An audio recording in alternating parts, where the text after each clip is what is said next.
You're tuned in to The Andrew Lawton Show. If I were to tell you the story without the details of the where and when, you would think I was talking about North Korea or China or Cuba. But no, I'm actually talking about Canada, a country which right now has a pastor behind bars because he was exercising his right, or his supposed right, to religious liberty. I mentioned this briefly at the end of the show earlier in the week, and I promised to delve into this in more detail today because this is of critical importance, not just to religious people, but to anyone in Canada who wants to avail themselves of their so-called constitutional freedoms. At stake is his refusal, the government says, to comply with bail conditions. His lawyer, James Kitchen from the Justice Center for Constitutional Freedom, stresses that he never agreed to any such conditions, so he couldn't actually be charged with violating them. But regardless, with the trial date set for May 3rd, Pastor Coates could find himself behind bars for another 2.5 months almost. Joining me on the line now to talk about this, the implications of it, and more importantly, what's being done to push back against this is John Carpay, president of the Justice Center for Constitutional Freedoms. John, thanks for joining me today. Just a terrible story. Pastor Coates is in jail now. It's been more than a week, and this is it's like we're on par with these repressive regimes that 11 months ago we used to look down on as morally inferior. And now we're locking up pastors, we're locking up Canadians coming back from abroad, and surprising level of support for those measures. It's quite amazing. It's a lot of people don't seem to cherish freedom or the free society at all. That's scary. I mean, I had mentioned in my intro that if I were to tell the details of the story without giving the location, people would assume I was talking about one of those regimes you just mentioned, North Korea, China, Cuba. But here we are in Canada. I noted a trial date has been set for May 3rd, so this could be another 2+ months of being behind bars here, notwithstanding the application for release that his lawyers put forward. But how did we get to this point? I mean, for people that haven't followed this, how do we get to the point where a pastor is behind bars in this particular case? I think it's fear of COVID. I think the fear mongering back in March of 2020 has been very successful. And once people are in a state of fear, to a large extent, they stop listening to facts, reason, logic. Fear diminishes our capacity to think. And when people are in a state of fear, they want a very simple solution that can be implemented immediately. They don't, when you're afraid, that's not the time for nuanced, careful thinking about possible options and pros and cons. And so, unfortunately, the fear is being perpetuated by the government's propaganda machine, which is the mainstream media. They are talking about all these case numbers every day, and that's keeping Canadians in a state of panic. Even though these PCR tests were never designed to diagnose COVID, and they have false positive rates of 90%, but still you get the scary headlines, another 3,000 cases in Ontario and 5,000 cases in Quebec and 2,000 cases in BC. So people in a state of fear, I think that's a big problem, and that is why we have people in jail. I want to talk about the case specifically, though, here, John, because what's happened is the Alberta government has put in very significant restrictions. They allowed churches to open with a reduced capacity. I think it was 15%. Why was that not enough? Why was it not viable just for this church or any other church to say, all right, it's not ideal, but we can still open. We can still do this and follow these rules? Well, it's arbitrary when you consider that restaurants are not limited to 15% of the fire code. The Walmarts and superstores are open. The liquor stores are open. These rules are so arbitrary, and they're unscientific. I mean, I've asked the Alberta government repeatedly, on what basis do you believe that asymptomatic people are spreaders of the virus? Show me the science. And you just get stonewalled. Every question you ask of the government about lockdowns, about their science, you get stonewalled. You get no response. So I think, religious freedom is one very important aspect of it, but there's another part of it that Pastor Coates, like so many other Albertans, he sees that these measures are stupid. They're not bringing about any good. They're arbitrary, and they're futile because there's not a single example in history of any society, country, province that succeeded in vanquishing a virus by placing all kinds of restrictions on the entire population for 11 months.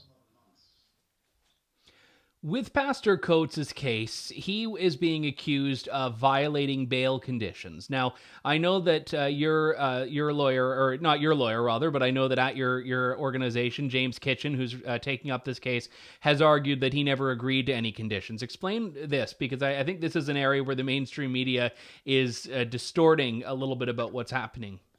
Well, he was, the police have been...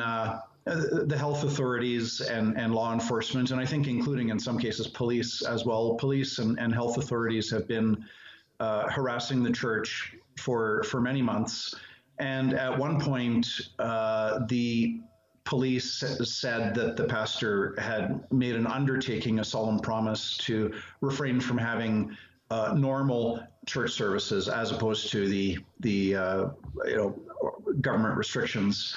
But he never made such a commitment. That's more of a technical detail. The reason he's in jail right now is because he will not violate his conscience by making a solemn promise to refrain from having regular church services. That's the bottom line. And some people have said, well, he's in jail by choice. And there's a kernel of truth in that, insofar as if he agreed and said, okay, we're just going to obey these unscientific and irrational health orders. If he made that commitment, he could be out of jail. But the bigger problem, though, is that Jason Kenney's laws and policies have put the pastor into this situation where he has to choose between following his conscience or getting out of jail.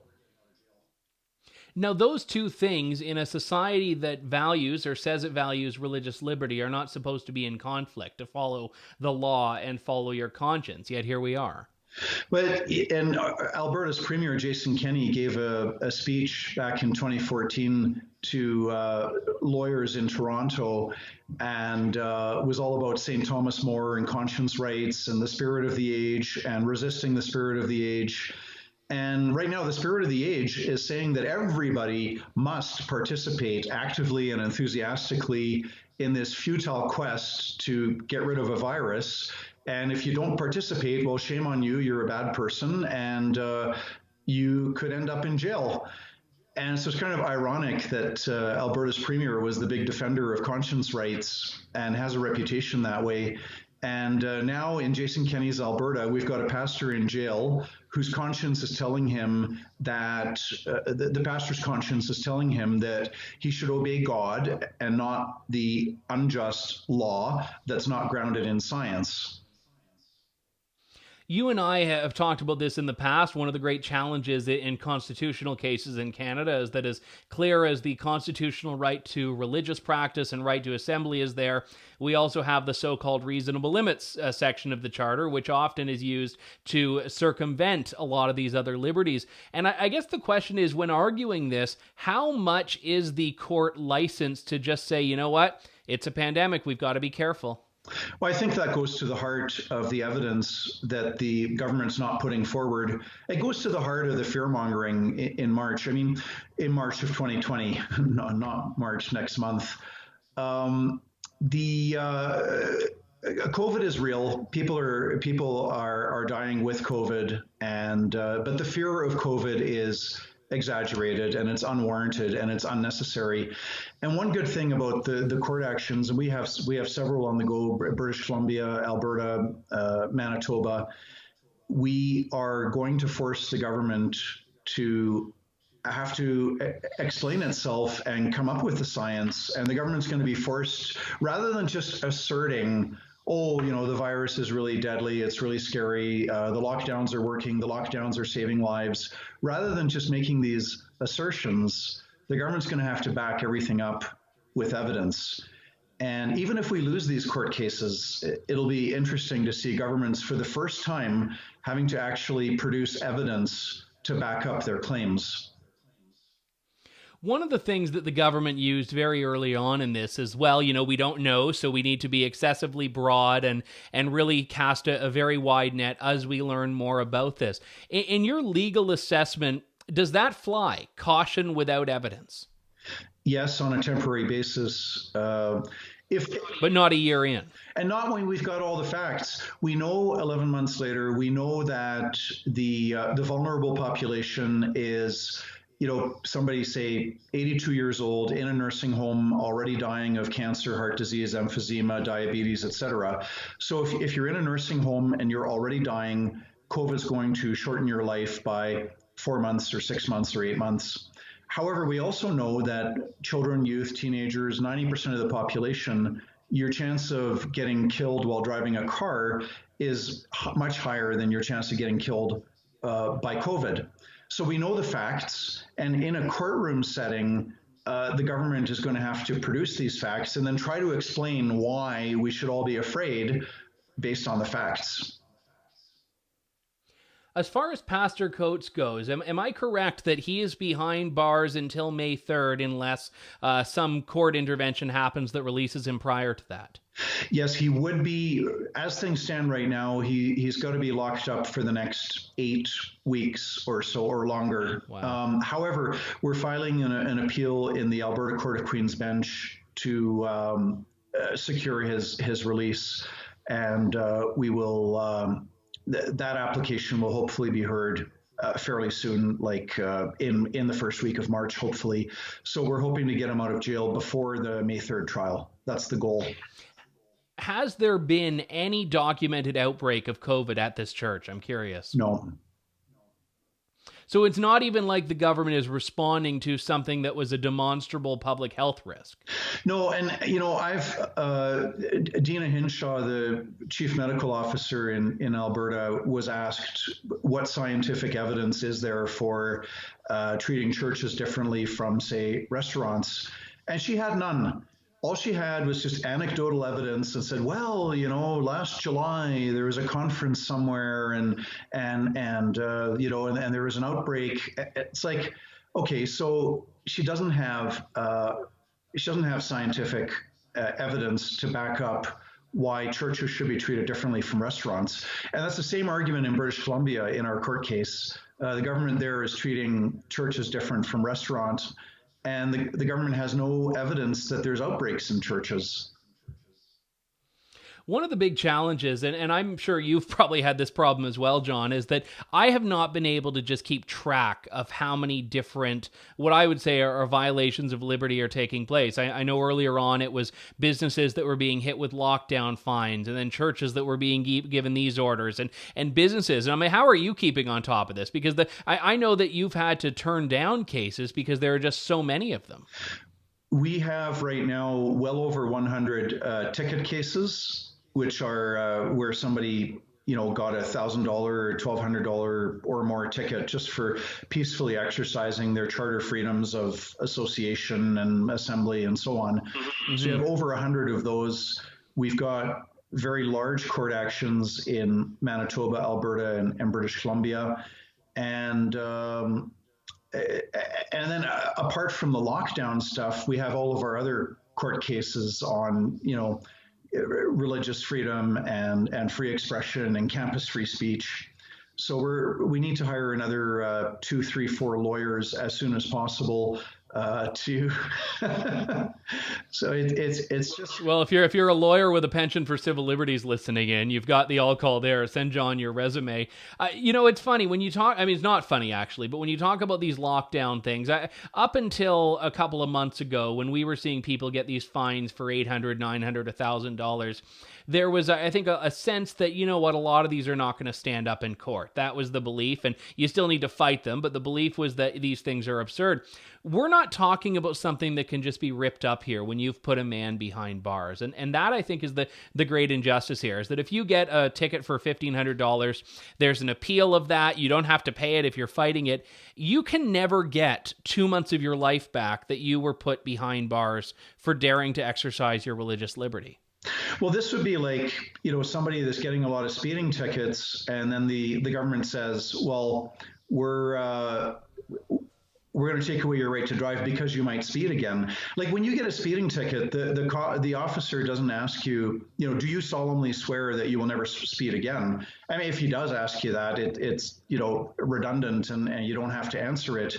But here, the government's essentially saying to Pastor Coates, you have to promise to adhere to these health orders, and if you don't make that promise, you're going to be locked up. And that's very different from issuing more tickets and more tickets and more tickets, because as you said, the Alberta government could just issue more tickets to the church, and we will defend against those charges, and the government's going to have a hard time defending its health orders in court. Yeah, and it says a lot about his character, by the way, that he was given the magic words to say that would not put him behind bars, and he didn't say them because he didn't believe them. Well, if Jason Kenney was here on this interview, saying the magic words was like St. Thomas More refused to say the magic words, I recognize King Henry VIII as the head of the church in England. Those were the magic words, and he said, like, no, I cannot say that, and he lost his head over it. So it's there's always the danger of tyranny in human history, and it's not limited to medieval England, because we certainly have it right now in Alberta today. Well, thankfully, we haven't gotten to the decapitation stage just yet, but as you know, history shows that heresy against the government has a very steep penalty. John Carpay, president of the Justice Center for Constitutional Freedoms, thanks for taking up this case and for coming on today, John. Glad to be with you, Andrew. Thanks for listening to The Andrew Lawton Show. Support the program by donating to True North at www.tnc.news.